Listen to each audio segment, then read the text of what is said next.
আপনারা সকলে অবগত আছেন, বর্তমান পৃথিবীর সকল আইন কানুন, নিয়ম নীতি, বিধিবিধানকে বৃদ্ধাঙ্গুলি দেখিয়ে সকল কিছুকে উপেক্ষা করে যেই গাজার উপর গত ১.৫ বছর যাবৎ বোমা হামলা চালিয়ে সমগ্র গাজাকে মাটির সাথে মিশিয়ে দেওয়া হয়েছে, সেই গাজায় কিছুদিন পূর্বে যখন যুদ্ধবিরতি বাস্তবায়ন করা হলো, তখন আমরা ধারণা করেছিলাম গাজাবাসী এই রমাজানের সেহরি এবং ইফতারি বিনা ছাদের নিচে হলেও, ধ্বংসস্তূপের নিচে হলেও শান্তিমতো তাদের রমজান তারা পার করতে পারবে, এটি আমাদের আশা ছিল। কিন্তু আপনারা সকলেই অবগত আছেন যে নেতানিয়াহু বা ইসরায়েলের মতো যারা বিশ্ব সন্ত্রাসী, যারা মুসলমানদেরকে সন্ত্রাসী বলে, তাদের লজ্জা হওয়া উচিত।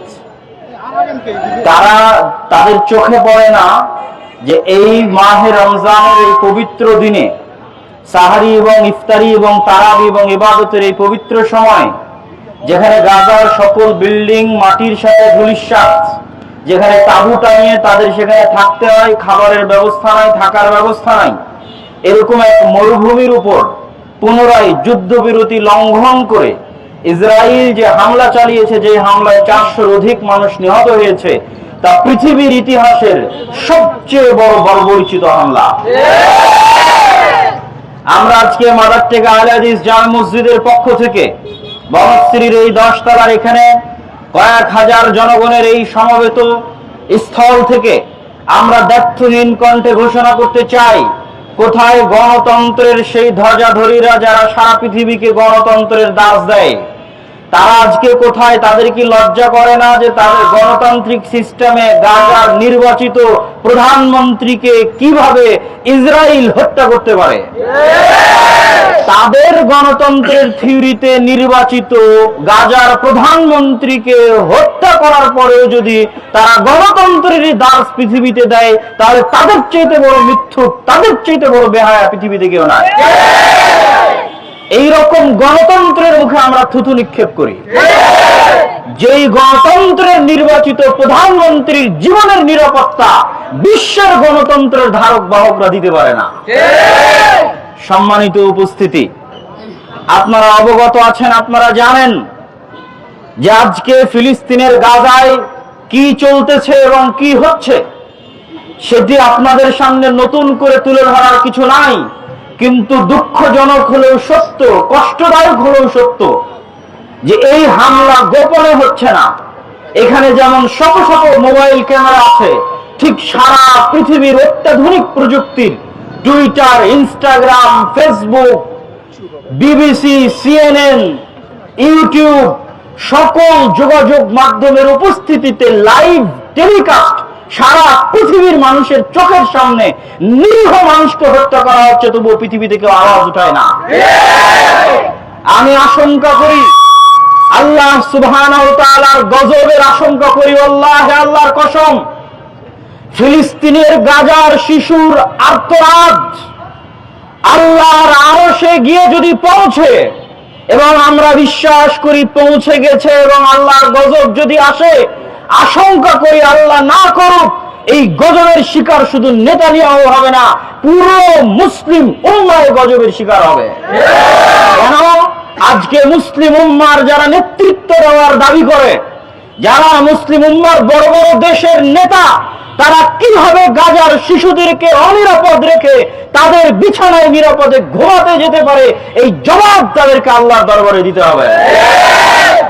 সম্মানিত উপস্থিতি, যদি শুধু দোয়ার মাধ্যমে কাজ হতো, যদি শুধু নিন্দা, বিজ্ঞপ্তি আর প্রতিবাদের মাধ্যমে কাজ হতো, তাহলে আমার নবী মুহাম্মদ সাল্লাল্লাহু আলাইহি ওয়াসাল্লাম তায়েফের ময়দানে রক্ত ঝরাতেন না, বদরের মাঠে রক্ত ঝরাতেন না, উহুদের ময়দানে তার দন্দন মুবারক শহীদ হতো না। তিনি অসংখ্য যুদ্ধে নিজে অংশগ্রহণ করেছেন, তার সাহাবীরা অংশগ্রহণ করেছে, অথচ আমরা মনে করি পৃথিবীতে কারো দোয়া যদি সবচেয়ে বেশি কবুল হয়, তাহলে কার দোয়া কবুল হবে? তাহলে মুহাম্মদ সাল্লাল্লাহু আলাইহি ওয়াসাল্লামের দোয়াই যখন সবচেয়ে বেশি কবুল হওয়া হকদার, তাহলে তিনি দোয়া করে সব সমাধান করে দিতেন। তিনি যদি এত বেশি দোয়া কবুলের হকদার হওয়ার পরেও যুদ্ধ করে থাকেন, তাহলে মুসলমানদেরকেও গাজার মুসলমানদের বাঁচানোর জন্য যুদ্ধ করতে হবে।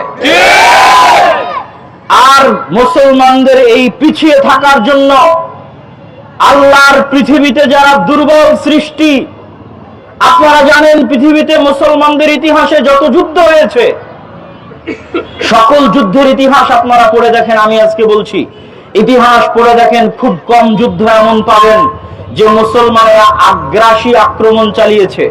প্রত্যেকটা যুদ্ধের মূল ভিত্তি ছিল কোথাও কোনো মহিলাকে নির্যাতন করা হয়েছে, কোথাও কোনো মানুষকে অত্যাচার করা হয়েছে। সেই অত্যাচারিত নির্যাতিত মানুষকে বাঁচানোর জন্য মুসলমান মুজাহিদরা যুদ্ধে ঝাঁপিয়ে পড়েছে। আপনি স্পেনের ইতিহাস পড়েন, স্পেনের খ্রিস্টান রাজা বাদশাদের অত্যাচারে অতিষ্ঠ হয়ে যখন সেখান থেকে চিঠি লেখা হয়েছে যে আমাদেরকে বাঁচানোর জন্য মুসলিম সেনাবাহিনী আসুক, তখন তারেক বিন জিয়াদ তার সেনাবাহিনী নিয়ে তাদের বাঁচানোর জন্য সেখানে রওনা দিয়েছে। তাহলে পুরো ইসলামের ইতিহাসে মুসলমানেরা মাজলুমদের বাঁচানোর জন্য জিহাদ করেছে, মাজলুমদের রক্ষা করার জন্য যুদ্ধ করেছে। আর আজকে মুসলমানেরাই মাজলুম। আজকে মুসলমানদের মূল্য পৃথিবীর একটি পাখি, পঙ্গপাল, কীট পতঙ্গের মতো নয়।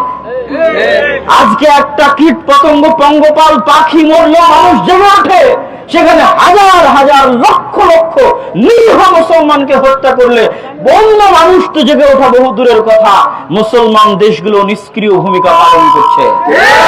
এই নিষ্ক্রিয় ভূমিকার জবাব আল্লাহর দরবারে দিতে হবে। সম্মানিত উপস্থিতি, আজকে আমরা এখানে দাঁড়িয়ে থেকে বাংলাদেশ সরকারকে সাধুবাদ জানাতে চাই যে বাংলাদেশ একটি ছোট্ট দেশ হলেও বাংলাদেশ সরকারের বর্তমান সরকার তাদের সাধ্যের জায়গা থেকে ইসরায়েলের বর্বরচিত হামলার নিন্দা জানিয়েছে।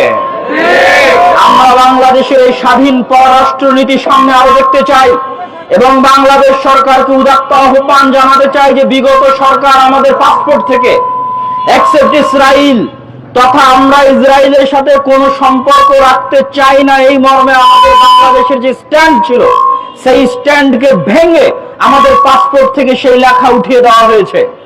আমরা এই সরকারের কাছে জোর দাবি জানাই যে আমাদের পাসপোর্টে পুনরায় সেই লেখা ফিরিয়ে আনা হবে।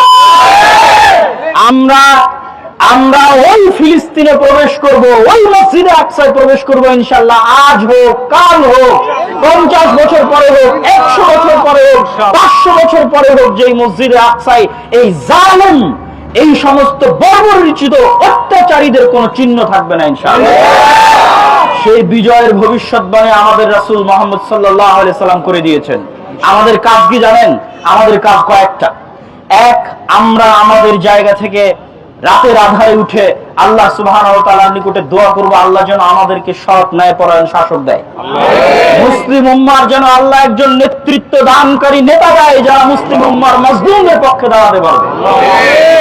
দুই, আমাদের কাজ হচ্ছে এই যে ছোট ছোট বাচ্চা যারা আজকে জন্ম নিয়েছে এদেরকে ছোট থেকেই শিখাতে হবে যে এদের জন্ম হয়েছে মসজিদে আকসাকে মুক্ত করা, এদের জন্ম হয়েছে গাজার মুসলমানদের জুলুম থেকে মুক্ত করা। এই কথা, এই কষ্ট আমাদের অন্তরে, আমাদের পরবর্তী প্রজন্মের অন্তরে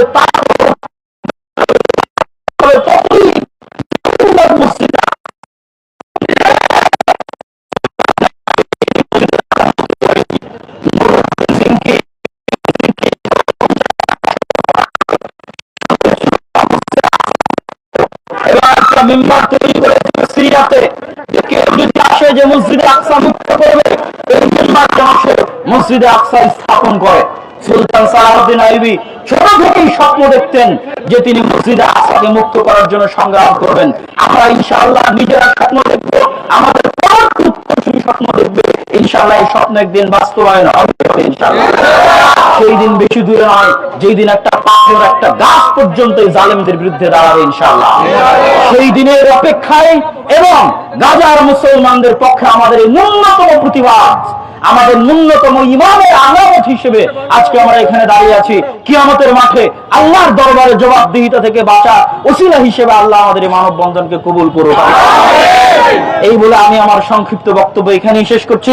ওয়া আখিরু দাওয়ানা আলহামদুলিল্লাহি রাব্বিল আলামিন। আসসালামু আলাইকুম ওয়া রাহমাতুল্লাহি ওয়া বারাকাতুহু।